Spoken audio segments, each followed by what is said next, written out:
The Info-demic, played for suckers, and not so kindly. This and more coming up on the Use Your Head podcast.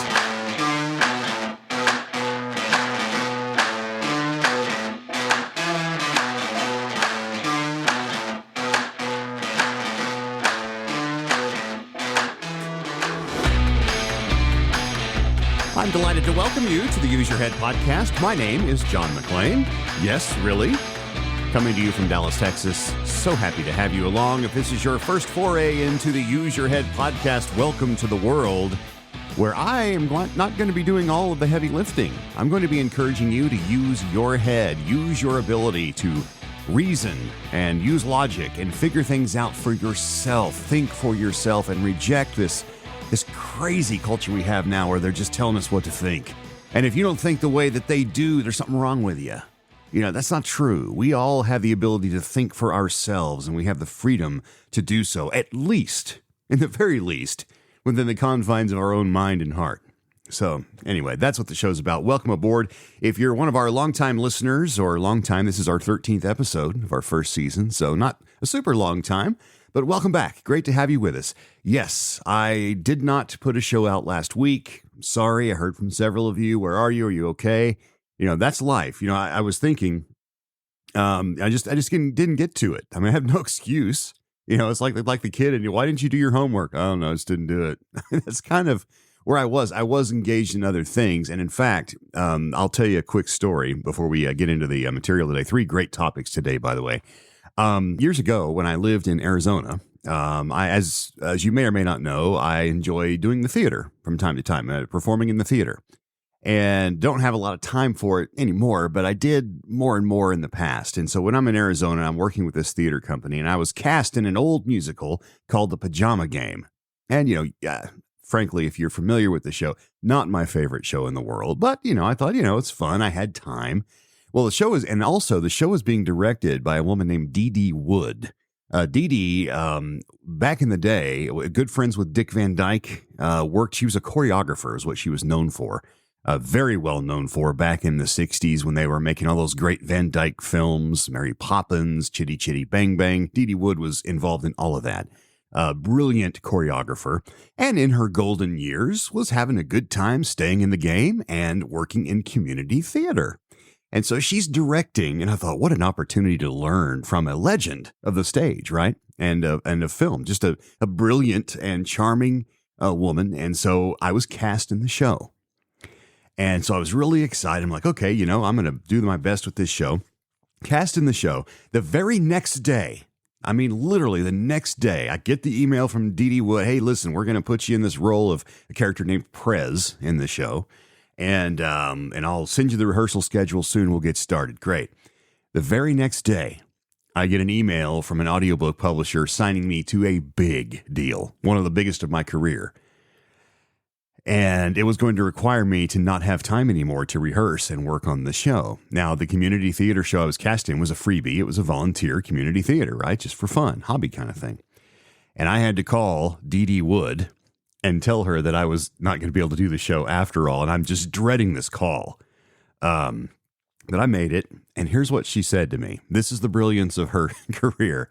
She said, "Darling, don't worry about it. You always take the paying gig first." And so I thought about it. By the way, may she rest in peace. Ms. Wood passed away at the age of 95 about a year and a half ago. So a nice full life. But I've always remembered that you always take the paying gig first. And what she was not saying, blow off people that don't pay you. That was not at all the spirit of what she's saying. She's saying, look, there's a reality in the world of artistic creation, and it's an economic reality that we all face. And she recast the role. Brilliant actor took it over, probably better than me, and it worked out great. And I did the audiobook deal. But anyway, I was thinking about that this week as I failed to do a podcast. I had paying gigs, and I don't get paid for the Use Your Head podcast. It's something I do for fun and for you. Maybe one day it will generate income. Right now it doesn't. But what it does do is it generates lots of good thinking in our old brain bag, and we're going to be doing some of that today. Please rate us on the platform that you're listening to the show on. I'd love to hear from you. My email address is john@useyourheadpodcast.com. Off we go with topic number 1.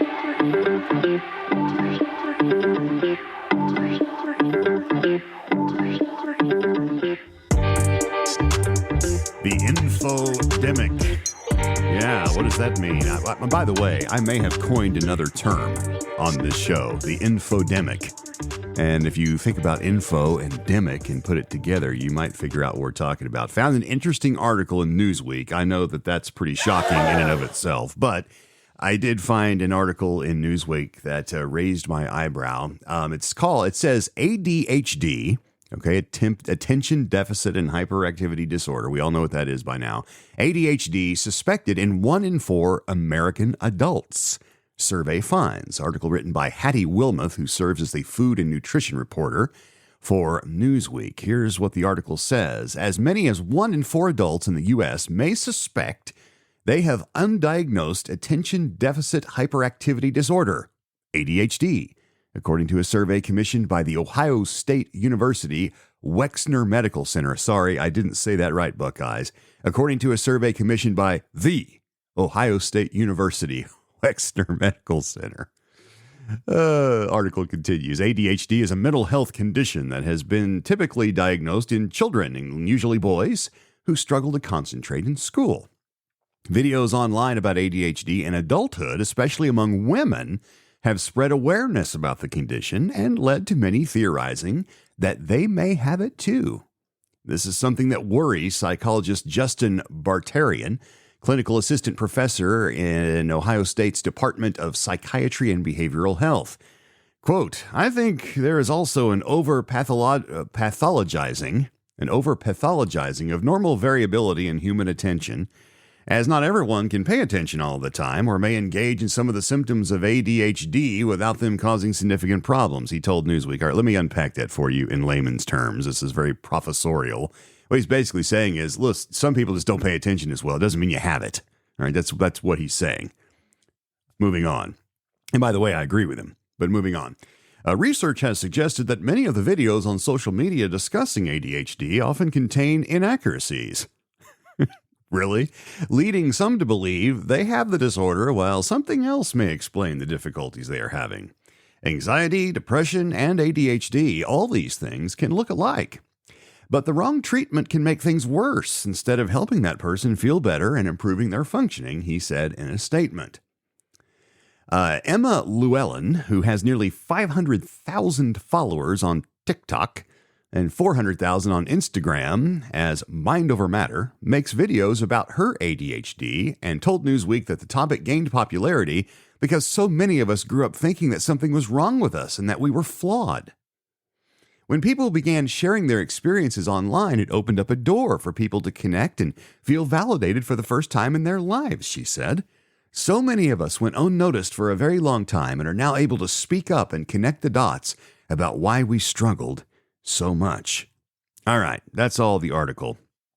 All right, so there's a lot here, okay? There's really a lot here. And, in fairness, not a big fan of Newsweek, but in this case, they provide a couple of different viewpoints that I think are pretty interesting. So let's unpack this by using our head. All right, now listen, I'm going to confess personally, I don't know about you, I used to be a card-carrying ADHD denier, okay? As an adult, I'd see people go, well, he's got ADHD, and people in my family, kids in my family, all right? And I used to say, what a crock of baloney. All right. They're just lazy. They're soft. They're not being pushed hard enough. I was that guy. All right. But, and look, I knew a lot of kids. When I was a kid, nobody had this. This wasn't a thing when I grew up. We had kids that had learning disabilities. And so they, and then there was various things that caused that. But this was not a thing back then. And that doesn't mean that it's not real. But in my mind, years ago, I was kind of a denier. Now, it seems it's everywhere. I mean, how many kids do you know? Oh, he's got ADHD, so we got to get him these pills, and he's got to do this thing after school, and he's got to go to he's got ADHD. The ADHD. It's everywhere. All right, it's everywhere. And parents, it seems, are all too eager to allow kids to be drugged. Just pop him a pill and he's fine. And I've seen kids on these different medications. It dulls them. All right, it bombs them. It numbs them. They're kind of like, they're very chill. They're not misbehaving, but I don't think they're paying attention anymore either. That it takes care of the hyperactivity for sure. But I always thought that that was part of kind of being a kid, right? Kids are rambunctious. That's they're kids. Anyway, don't want to swerve too far off the reservation here. But using my head, this is a great exercise, by the way, in logic. What's changed? All right.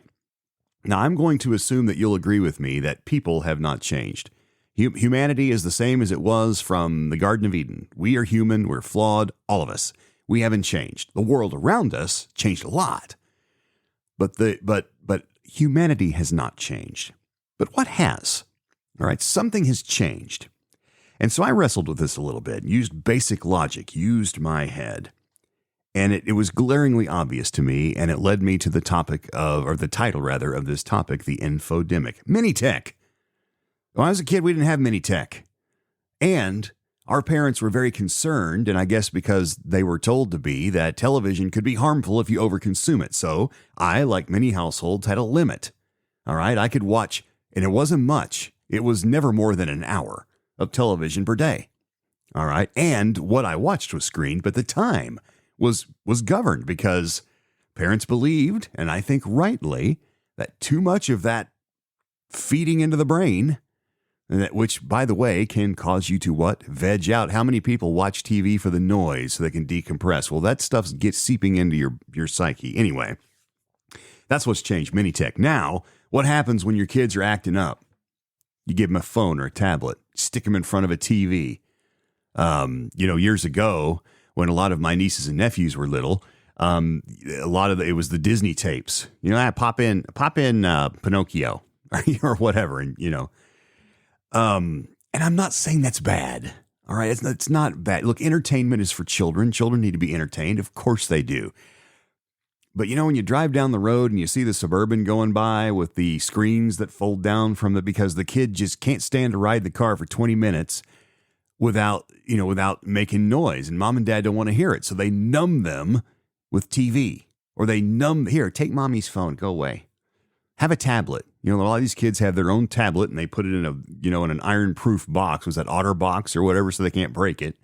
And they just let them go to town, watching videos, playing games, And again, please hear me. I'm not saying that it's bad to, some of these games are educational, but just to give it to them, to keep them, is not the right way to do it. All right. Parenting's supposed to be hard. It's not supposed to be easy. All right.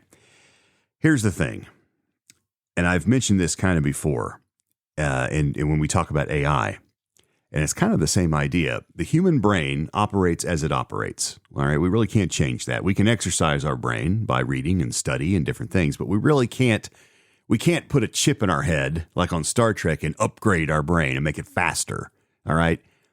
Computers we can, and we have, and we continue to. And when we immerse ourselves so much in this mini tech, staring through a screen for hours and hours on end, whether you're vegging out on social media, whether you're immersed, you're watching YouTube videos, whether you're listening to this program over and over again, whatever it is, there's got to be a boundary, because the brain cannot keep up with the speed of the mini tech information age. I think, and look, this is when we started seeing this stuff.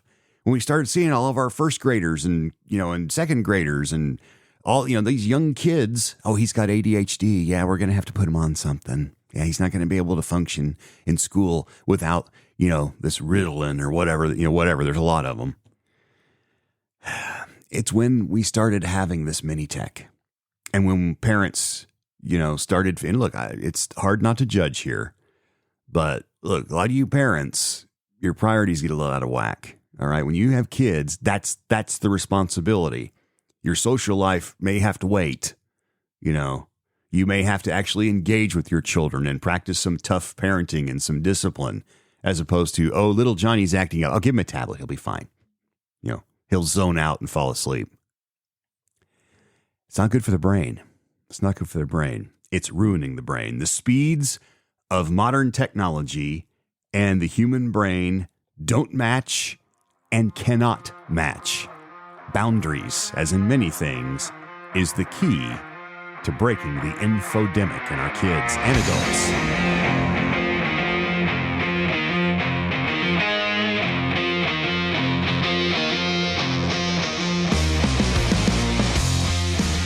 you know it or not, you have plopped down right in the middle of a half hour plus of thinking and logic using our heads. This is the Use Your Head podcast as we roll into topic number 2, played for suckers.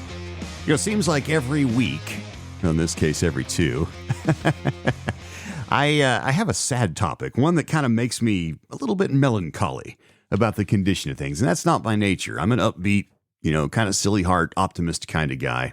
Cockeyed optimist, as they say. But, I also keep it real, and so this is called Play for Suckers. I found an article on CBS News written by Sarah Maniusko. And Sarah writes, "Your friend loves a candidate you hate. Can your relationship survive?" Here's what she writes. "With Election Day around the corner, political divides grow deeper, and relationships with certain friends and family members may feel increasingly strained. It leaves some wondering whether to sever ties over fundamental difference in political views. While it's been debated for a few election cycles, experts say the question weighs even more heavily this year." Dr. Judy Ho, a clinical and forensic neuropsychologist and author of The New Rules of Attachment, has seen this dilemma ramp up recently in both her personal and professional life. She says this: "If you encounter enough people, there's going to be somebody who's not the same as your views. And some people just get so much more fired up about it, and then it becomes extremely personal really quickly," she told CBS News.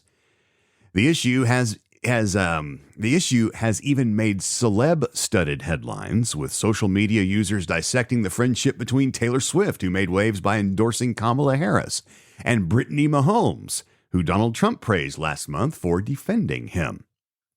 So can you remain friends with people who hold political views antithetical to your own? Experts say there are a few things to consider when it comes to navigating political divides among loved ones. Political divides are really problematic for relationships because they're often deeply intertwined with people's identities and core values, said Ho. When the beliefs are challenged, then it feels much like a more personal attack and it triggers a defensive reaction. She says some research shows that when people encounter statements that contradict their deeply held beliefs, their brains react similarly to facing a physical threat.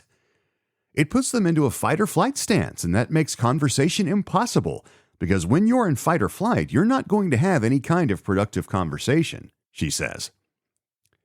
All right, we're going to stop there. You get the gist. The article goes on and talks about a few other things, but it's all basically centered around this, that in today's environment, we are reacting with a fight or flight like animals. All right, that's what Ho is saying here.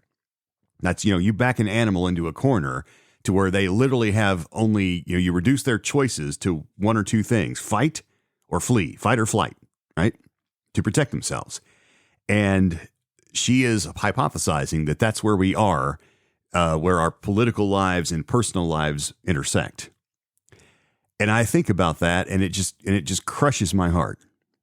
I love people. All right, I love my neighbor. That's how I was brought up. I stand by that. That's my belief, my deeply held spiritual belief. I'm called to love my neighbor, and there's no if.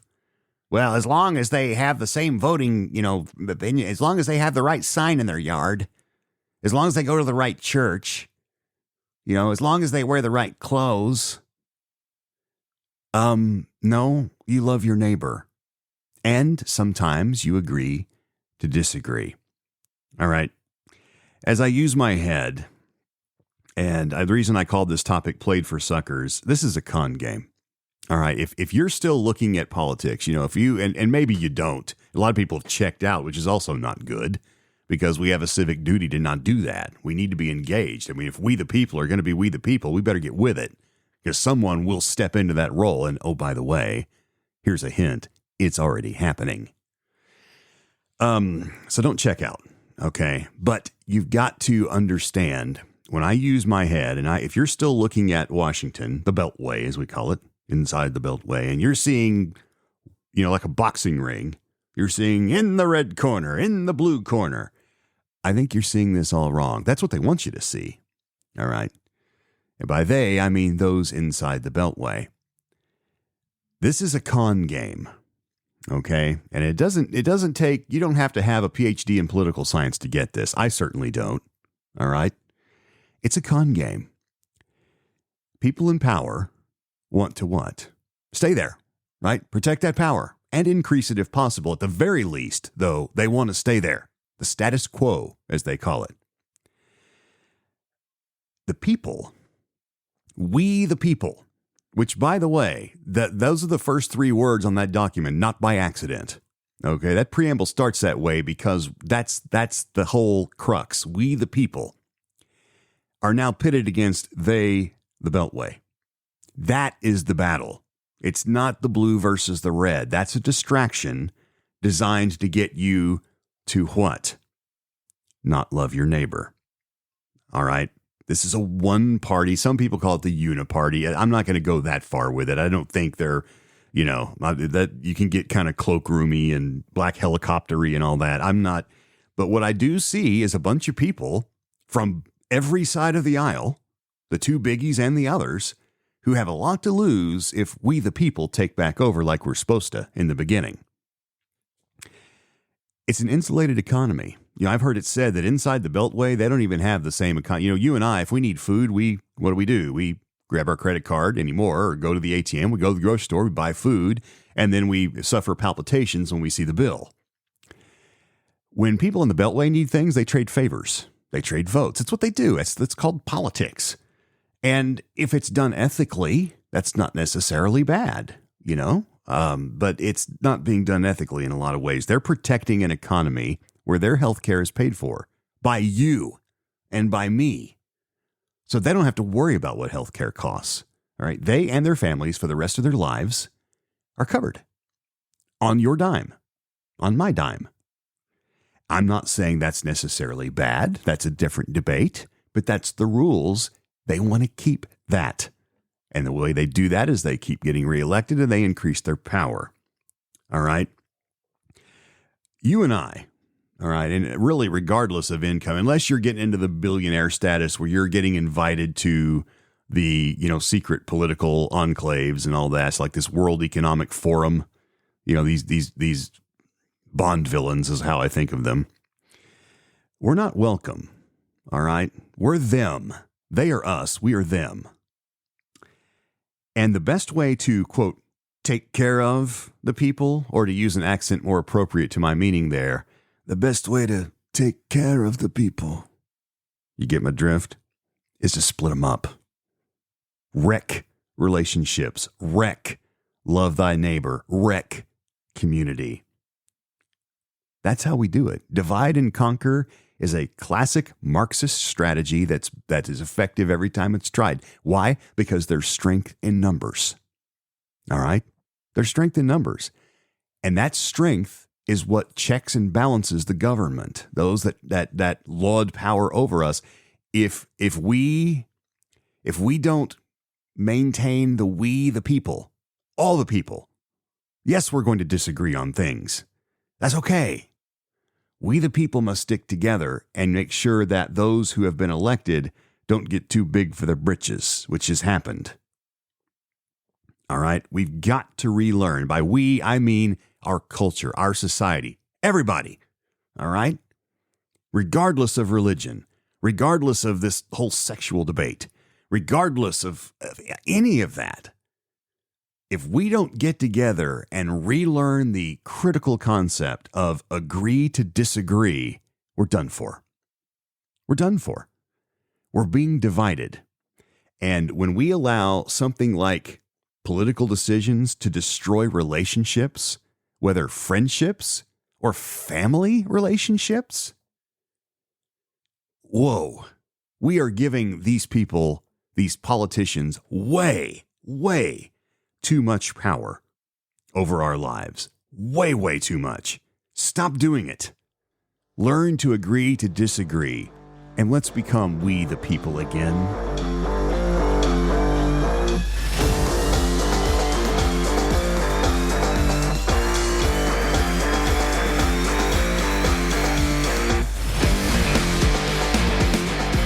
Yeah, a little new music, kind of hard and heavy. That little intro reminded me of that rocket. You see that rocket this week that went up and then the little tower caught the thing? Technology is amazing. Love him or hate him, Elon Musk is a genius. And he's surrounded himself with some pretty amazing people. Pretty cool stuff. It's like you almost wonder if it's AI, but there were eyewitnesses. No, it really happened. I saw it live and in concert. Pretty wild stuff. This is the Use Your Head podcast. I'm John McLean. So happy to have you with me. By the way, we're kind of getting a little controversial this week on some different things. If you think I'm off base, I'd love to hear from you. John at useyourheadpodcast.com is the email address. I'd love to hear your comments. I'd love to hear your voice. If you'd like to record yourself and appear on the show, asking a question, making a comment, let me know. John at useyourheadpodcast.com. Topic number 3, not so kindly. This is interesting. This is from the New York Post, written by Alexandra Belusky. She says this: these 3 words in a text message mean you're being scammed. Here's why you should delete it immediately. There is a certain phrase that should now get your spidey sense tingling. That's a Spider-Man reference, by the way. This 3-word message is one that scammers rely on and could make you high risk to fall for a scam text. What are the 3 words? Would you kindly? It may seem like a friendly or harmless phrase, but your guard should go up immediately. Even the single word kindly should read as a red flag. The word kindly is simply something we don't use in our common vernacular in the U.S., said Tim Bajarin. Tim is a 40-year veteran technology analyst, and he told Reader's Digest this in an interview published recently. You'll often hear it used in countries with British influence, perhaps once a colonial country where English isn't their mother tongue, such as Nigeria, India, or Pakistan. Because the word kindly is likely used by a foreign national, it's possible that the message is being sent by someone in an overseas boiler room, out to scam you. If you see this word or phrase, it's a red flag, similar to poor spelling or grammar, he added. He's also the chairman, by the way, of the San Jose, California-based market research company Creative Strategies. All right, we're going to stop right there. There's some more quotes about this. So they're basically saying if you see an email or a text that comes in and says, would you kindly, red flag, nope, delete it. Now, I'm going to start off by saying it's probably pretty good advice right here, okay? Look, we all get these things, right? We get text messages and we get emails, and some of them are so pathetically obvious that we just chuckle and we pat the email on the head before we send it to the proverbial e-file 13. There are others that are a little more difficult to discern, a little more sophisticated, if you will, but they've decided that if you see the word kindly, and especially if it says, would you kindly, that you should 86 it right away. All right. So it's time to use my head here. Look, I don't want to make light of this, by the way. People are getting scammed out of a lot of stuff. And again, it's especially our seniors, right? Who a lot of this technology is still very new and mysterious to them. Bless their hearts. I mean, look, if you're young and you've grown up with this stuff, you have no idea what it's like living with computers in your pocket that are more sophisticated than anything you could have imagined as a young person. I mean, imagined. I'm not even all that old. And I still, from time to time, look at my smartphone and wonder, how did we get here?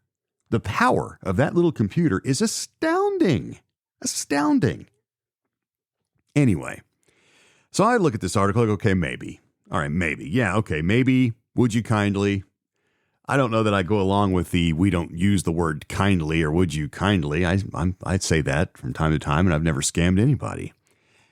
But all of this aside, all of this research, and I sit here and I smile, I grin broadly thinking of all the ways they researched this to come, okay, now we can write an article. We've got some data. Okay, fine. Good for you. It's interesting. Great.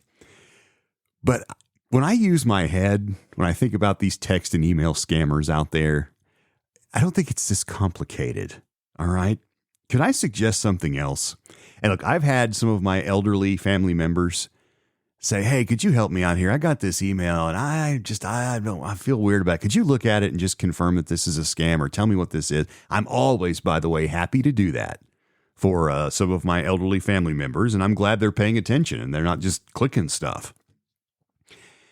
But here's what I do. I don't take those and do a bunch of hardcore research and look up what the New York Post says or what, no. Here's what I suggest. Use your head. If something sounds too good to be true, it almost certainly is.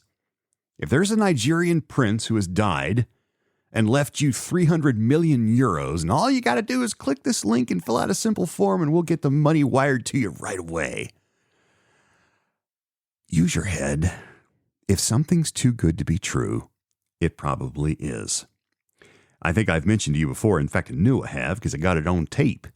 I studied economics in college, earned a minor in it, in fact. Was fascinated by economics, and more than the numbers, it was more about the human behavior, which is really kind of what economics is about. It's about how humans interact in our marketplace. The great economist Milton Friedman, who I loved reading his work, he was a brilliant man, said this, and this has become almost a household thing. A lot of parents will use this to teach their kids about money and so forth. Friedman said this: there's no such thing as a free lunch. Okay? That guides me. So I think of that all the time. Whenever I see something that seems too good to be true, is somebody trying to give me a free lunch? Because there's no such thing. All right? There's no such thing. Anybody that's emailing you, and whether they say, would you kindly or not, if it seems too good to be true, for crying out loud, it very likely is. All right? And so anytime I receive anything, or I'm, vetting something for a loved one, that's where I go. I don't do any I use my head. Does this sound too good to be true? Yeah, kind of. All right, then you know what? Dump it. Okay? Now, it begs the question, have I missed out on a legit freebie or two? Maybe. All right? Maybe. Sometimes some of these things might be legit. It's rare. But here's the other thing. Am I sorry?